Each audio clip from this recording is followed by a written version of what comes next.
Question number 32.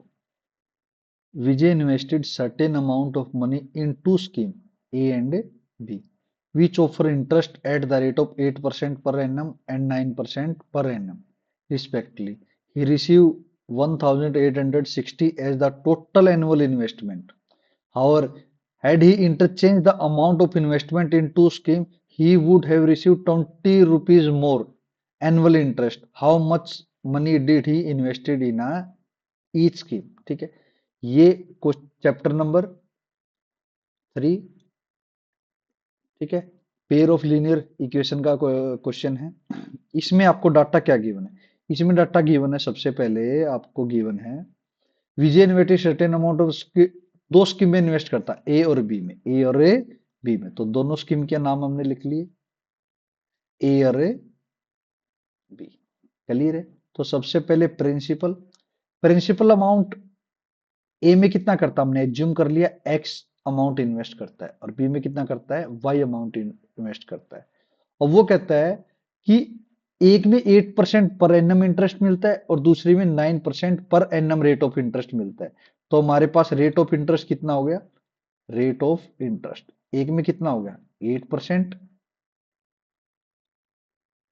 और दूसरे में कितना हो गया 9%। क्लियर है? He receive 1860 as the total annual interest. Annual interest, तो एनुअल इंटरेस्ट का मतलब क्या हुआ कि एक साल में कितना इंटरेस्ट मिलता है, तो टाइम पीरियड कितना हो गया 1 ईयर। टाइम पीरियड कितना हो गया 1 ईयर, टाइम पीरियड कितना हो गया 1 ईयर। क्लियर है?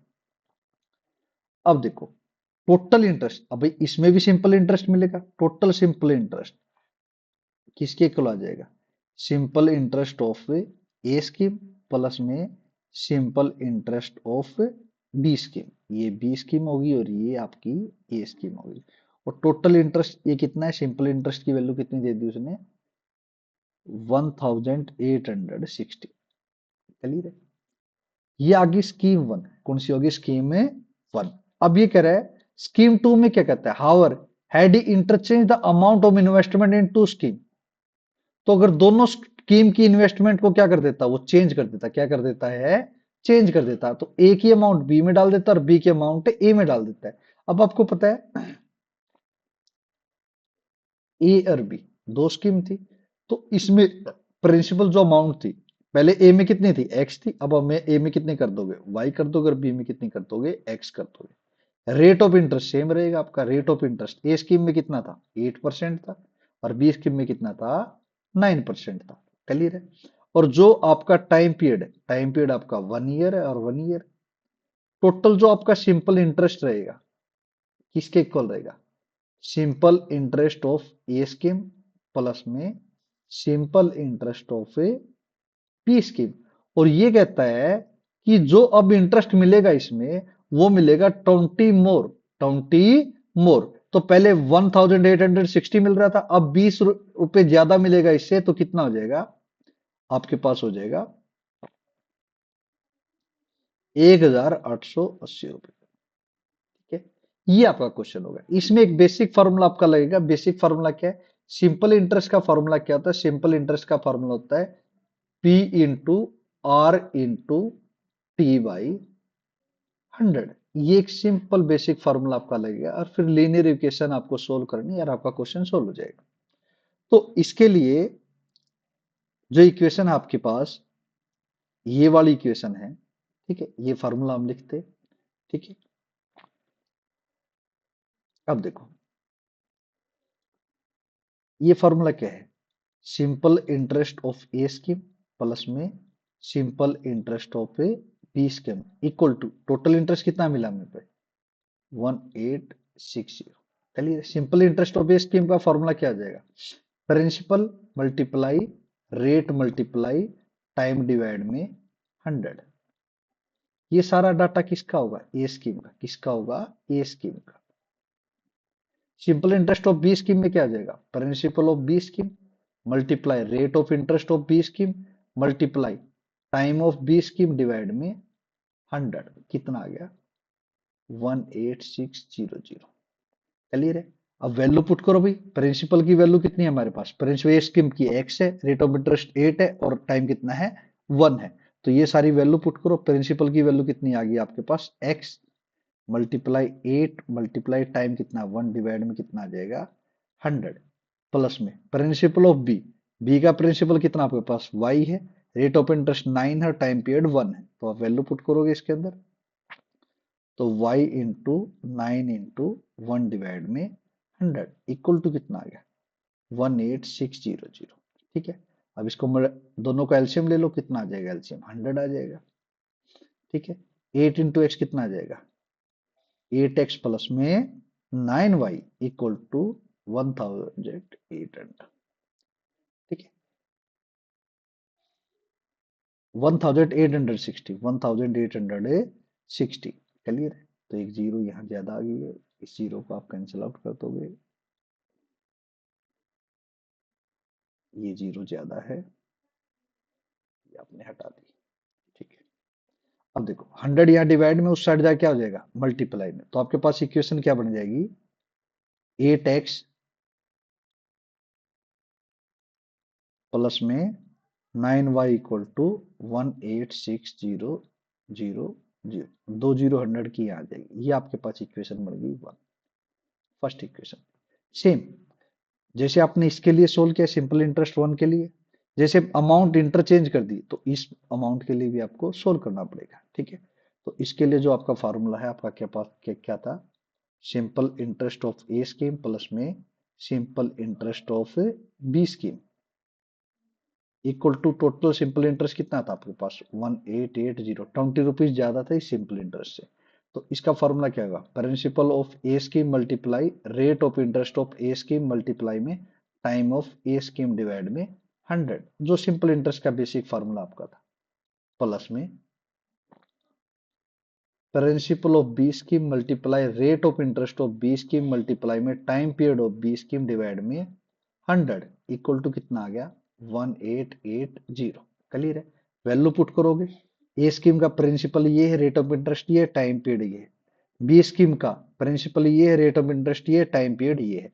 तो ये सारी वैल्यू आप इस इक्वेशन में पुट करोगे तो कितना हो जाएगा y इंटू 8 इंटू 1 डिवाइड में 100 प्लस में x इंटू 9 इंटू 1 डिवाइड में 100 इक्वल टू कितना आ गया 18800। एलसीएम लोगे आप, कितना एलसीएम आ जाएगा इसका, एलसीएम 100 आ जाएगा इन दोनों का। ये कितना आ जाएगा 8y प्लस में 9x इक्वल टू कितना आ गया 18080।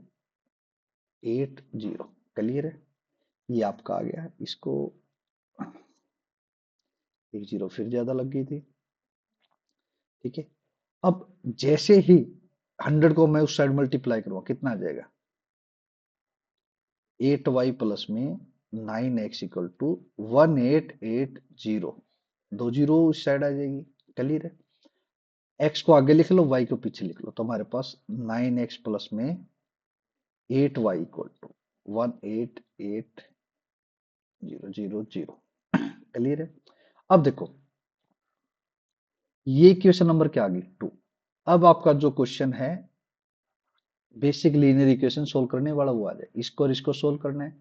तो हमारे पास इक्वेशन कितनी है 8x प्लस में 9y इक्वल टू 18600 और ये आ जाएगा 9x प्लस में 8y इक्वल टू 18800।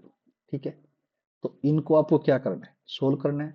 तो फर्स्ट टर्म x एलिमिनेट करना था, फर्स्ट टर्म को 9 से मल्टीप्लाई करोगे और सेकंड टर्म को आप 8 से मल्टीप्लाई करोगे। फर्स्ट टर्म को आपको 9 से मल्टीप्लाई करो, सेकंड टर्म को आपको 8 से मल्टीप्लाई करो। 9 8 जा कितना आ जाएगा 72x प्लस में 9 9 जा 81y इक्वल टू 30 है 1 2 3 9 6 जा 54, 5 कैरी 9 8 जा 72 और 5 77, 7 कैरी 9 1 जा 9 9 और 7 कितना है 1674000।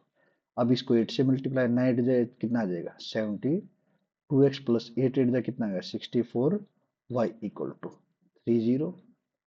8 8 जा 64, 6 कैरी 8 8 जा 64 और 6 70, 8 1 जा 1 और 7 कितना आ जाएगा 15 आ जाएगा। साइन चेंज कर देंगे, साइन चेंज कर दिए तो ये तो कैंसल आउट हो जाएगा। ठीक है, इसको आप माइनस करोगे कितना आ जाएगा 17y। ठीक है, इसको माइनस करोगे 0 0 0, 4 में से 4 गया कितना बच गया 0, 7 में से 0 गया कितना बच गया 7, 6 में से 5 गया कितना बच गया 1। तो हमारे पास जो y की वैल्यू है, y की वैल्यू कितनी आ जाएगी, ये 17 है, डिवाइड में आ जाएगा, 17 डिवाइड में आ गया, कैंसिल आउट करो कितना आ गया। तो जो y अमाउंट हमने इन्वेस्ट किया था वे कितना आ गया आपके पास 10,000 रुपीज। कितना आ गया 10,000 रुपीज आ गया। क्लियर है। अब हमें x की वैल्यू और निकालनी है, तो x की वैल्यू क्या करोगे, इस इक्वेशन में पुट कर दोगे, ये 1 थी, put y value in equation first, equation first में पुट करोगे तो कितना हो जाएगा 8x प्लस में 9 इंटू में y की वैल्यू पुट करोगे कितने 10,000 इक्वल टू कितना है, क्लियर है भाई। 8x प्लस में कितना आ जाएगा 90,000 इक्वल टू 1,86,000। 90,000 उस साइड जाएगा तो 8x की वैल्यू कितनी आ जाएगी 8x इक्वल टू 1,86,000 माइनस में 90,000। क्लियर है। तो माइनस करने के बाद 8x की वैल्यू हमारे पास कितनी आ जाएगी 96,000। ठीक है, ये 1,86,000 90,000 में से माइनस किया तो 96,000 आ गया। तो x की वैल्यू आपको निकालनी है 96,000 डिवाइड में 8, कैंसिल आउट करो, 8 1 जा 8, 8 2 जा 16। क्लियर है। तो x की वैल्यू आपके पास कितनी आ गई 12,000। कितनी आ गई 12,000। y की वैल्यू कितनी आ गई आपके आपके पास 10,000। तो आपका आंसर हो गया जो अमाउंट आपने इन्वेस्ट की थी, जो अमाउंट आपने इन्वेस्ट की थी। क्लियर है। तो x अमाउंट कितनी इन्वेस्ट की थी 12,000 और y अमाउंट कितनी की थी 10,000। तो आपका आंसर हो गया 10,000। x की वैल्यू आ गई, फर्स्ट अमाउंट कितनी अमाउंट इन्वेस्ट की थी 12,000 और सेकंड अमाउंट कितनी की थी 10,000 अमाउंट आपने इन्वेस्ट की थी। ये आपका क्या हो गया आंसर हो गया।